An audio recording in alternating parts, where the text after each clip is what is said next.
Lepo pozdravljeni. Zaradi povečane varnostne problematike na slovensko-hrvaški meji je v.d. generalnega direktorja policije odredil poostren nadzor na zunanji meji, ki ga bomo izvajali v času od 2. junija do 5. junija. V nadaljevanju vam bom razložil cilje poostrenega nadzora, potem razloge, zakaj smo se odločili za ta poostren nadzor in tudi sam način izvedbe poostrenega nadzora. Z varovanjem zunanje meje želimo namreč v prvi vrsti preprečiti ali pa odvrniti nezakonite prehode državne meje, želimo preprečiti čezmejno kriminaliteto, to pomeni, da v prvi fazi z učinkovitostjo najprej detektiramo, odkrivamo nezakonite migrante in jih potem v nadaljevanju tudi poskrbimo za ustrezno obravnavo teh nezakonitih migrantih. Razlogi, zakaj smo se odločili, da na takšen res intenziviran način pristopimo k poostrenemu nadzoru, so ti, da je zaradi sproščanja situacije, zaradi sproščanja ukrepov v državah na tako imenovani balkanski poti se že pojavil povečan pritisk nezakonitih migracij na naše meje. Že samo dejstvo, da je Grčija v začetku letošnjega leta iz otokov na celino premestila več tisoč migrantov, je povzročilo to, da so se le-ti po migrantskih poteh, ki potekajo preko Albanije, Črne gore, Srbije, Bosne in potem preko Hrvaške do Slovenije, da se je v zvezi tega pokazal že povečan pritisk tudi pri nas.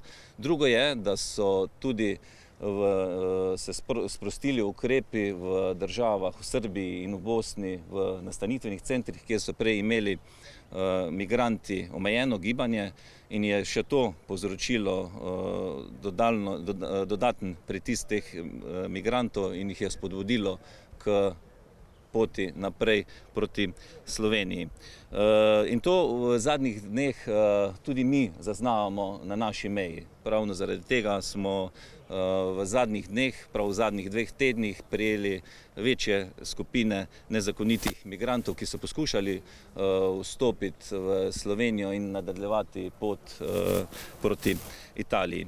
Torej, ta trend se je najbolj pokazal v zadnjih dveh tednih. Prav tako pa se je spremenil način oziroma modus prehajanja meje.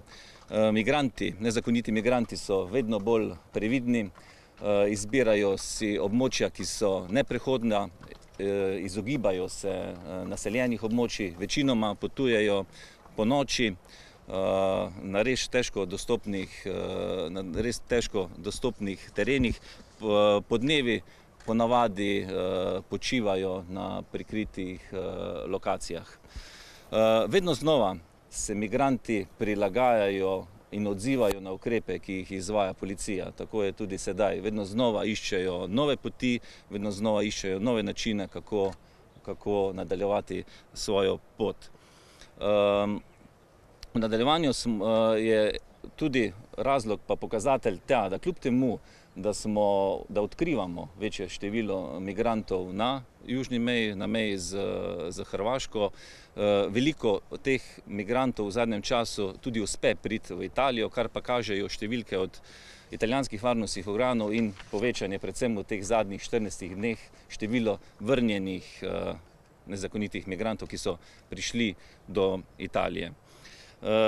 Z zmanjšanjem teh negativnih trendov želimo izvesti ta poostren nadzor, predvsem na območjih, ki so najbolj obremenjena, to so policijske uprave Ljubljana, območje policijske uprave Ljubljana, območje policijske uprave Novo mesto in Koper. In prav na teh območjih bomo izvedli ta nadzor, kjer bomo z večjim številom kadra, poleg rednih patrulj, ki delajo na tem terenu, v krajšem obdobju zagotovili večjo pokritost. To pomeni, da bomo poleg rednih patrulj, ki jih izvajamo skupaj z Slovensko vojsko, dodatno smo razporedili predvsem posebno policijsko enoto iz vseh policijskih uprav v Sloveniji. Dodatno smo razporedili policiste konjenike, policiste vodnike službenih psov, specializirano enoto za nadzor državne meje, sem smo razporedili tudi specialno enoto policije. Dodatno smo poklicali tudi povečano število pomožnih policistov, ki tako že ves čas skozi leto pomagajo policistom pri nadzoru državne meje. Zdaj, poleg poleg uspešnega odkrivanja nezakonitih migrantov je vsekakor zelo pomembna sama obravnava nezakonitih migrantov v nadaljevanju. Prav v ta namen smo pristopili k novemu načinu dela in formirali skupino posebej usposobljenih policistov, tako imenovanih debrieferjev, ki opravljajo z nezakonitimi migranti razgovore. Gre za kvalitetne razgovore, ki potem v nadaljevanju, pri katerih se dobi vrsta podatkov o poteh in predvsem pa o organizatorjih ilegalnih prehodov, kar pa nam v nadaljevanju služi predvsem za analitične obdelave in za nadaljne kriminalistične preiskave. Moram poudariti, da ves čas, tudi zdaj, v času nadzora sodelujemo skupaj z pripadniki Slovenske vojske, kar nam omogoča povečano število patrulj in večjo učinkovitost. Kot veste, policija smatra, da bi tudi uvedba 37. člena Zakona o obrambi pomenila še večjo učinkovitost, pomeni večjo operativnost na terenu, večja pokritost terena, lahko bi bolj pregledali teren, lahko bi bili bolj operativni v smislu prijemanja storilcev in vojaki bi lahko z svojim pooblastili na potovanja, zadrževanja migrantov bili bolj operativni. V času nadzora bomo seveda uporabili vsa tehnična sredstva, ki jih imamo na razpolago. To so videonadzorni centri, termovizijske kamere, kamere, ki zaznavajo gibanje. Potem bomo imeli povečano podporo iz zraka. V ta namen je ves čas so prisotni helikopterji in tudi ekipe z droni. Zatorej boste imeli tudi v nadaljevanju priložnost, da si vso to opremo ogledate in v nadaljevanju tudi boste lahko prisostvovali pri helikopterskem nadzoru državne meje. Tako z naše strani, če imate kakšno vprašanje, izvolite. Ja, zanima me. Za koliko se bodo ekipe povečale, ljudje, številčno? Pa tudi recimo za koliko več nezakonitih prehodov ali pa poskusov prehodov meje zaznavate. Zadnjih 14 dni, to ste rekli. Ja, v času nadzora bo samo za namen varovanja državne meje dodatno razporejenih več kot 1000 policistov. Kot sem povedal, pa je ravno ta trend posebej razviden v zadnjih 14 dneh, ko smo obravnavali tedensko preko 220 nezakonitih prehodov državne meje. Gospod Senica, kje ne bi bilo 15 000 migrantov, o katerih se nekako tudi policija ima podatke, ki ne bi prihajali proti Sloveniji? Kje so?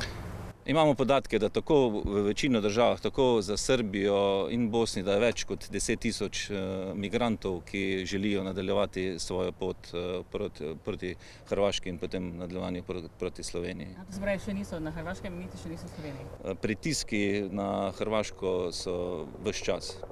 Kaj pa sprobojevalci, ali jih je tudi teh več, ali se tega še vedno poslužujejo? Pa konkretno za to območje me zanima, ko naprimer ujamete migrante, kaj z njimi naredite? Jih vrnete na Hrvaško, jih peljete v Ljubljano?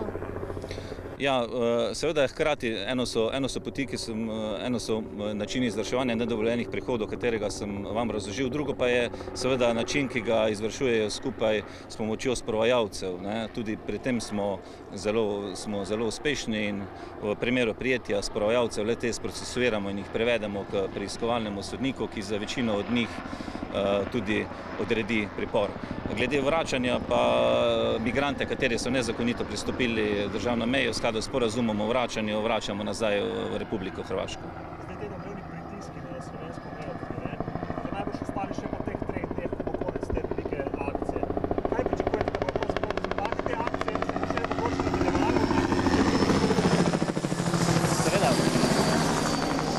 Pričakujemo, da se bodo pritiski nadaljevali. Vse ravno to, da so se začeli zdaj, povezujemo najbolj zaradi sproščanja ukrepov v zvezi epidemije COVID. In dejansko se tudi naprej pričakujemo, da bo prišlo do povečanja, na nas pa je, da se vedno sproti odzivamo. In ravno to je namen in pokazatelj tega nadzora, da se policija ves čas in takoj odzove na trende, ki so na področju nelegalnih migracij. Ali se bo take akcije še podaljšala, ali se bo ta akcija podaljševala sama? Zagotovo se bomo prilagajali glede na trende in bomo, če bo potrebno, izvedli še več tovrstnih ostrenih nadzorov. Kako bo policija kadrovsko to zmogla, oziroma ali bi bila pomoč vojske dobrodošla?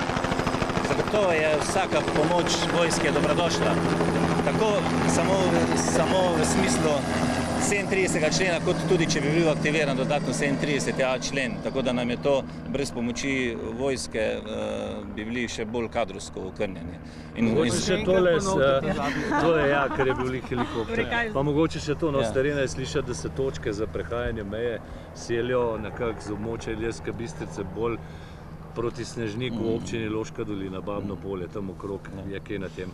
Ja, skladno z našimi ukrepi, kjer mi intenziviramo, kjer mi damo dodatne sile, kjer je naša prisotnost povečana, se potem ponavadi razpršijo ilegalni prehodi na druge dele Slovenije. Tako to pričakujemo tudi sedaj, ampak hočemo dati jasen signal vsem, da se to ne izplača in da se bo policija vedno znova odzvala na trende na področju nelegalnih migracij. Pa kar tle ostanite. To še moče glede vojske, oziroma če bi bilo potrebno dodatno aktivirati vojsko, oziroma če bi bil spremenjen sektor. Mi ves čas ob sodelovanju z vojsko v bistvu se dogovarjamo za čim večjo njihovo prisotnost in je vsaka še večje število vojakov na meji dobrodošlo in bo to prispevalo k večji učinkovitosti varovanja državne meje. Ali je domnevni incident v Glinščici že zaključen, kar se tiče preiskave na policiji? Ne, postopek preverjanja še vedno poteka. Smo izčrpali vprašanje? Ok, hvala. Hvala.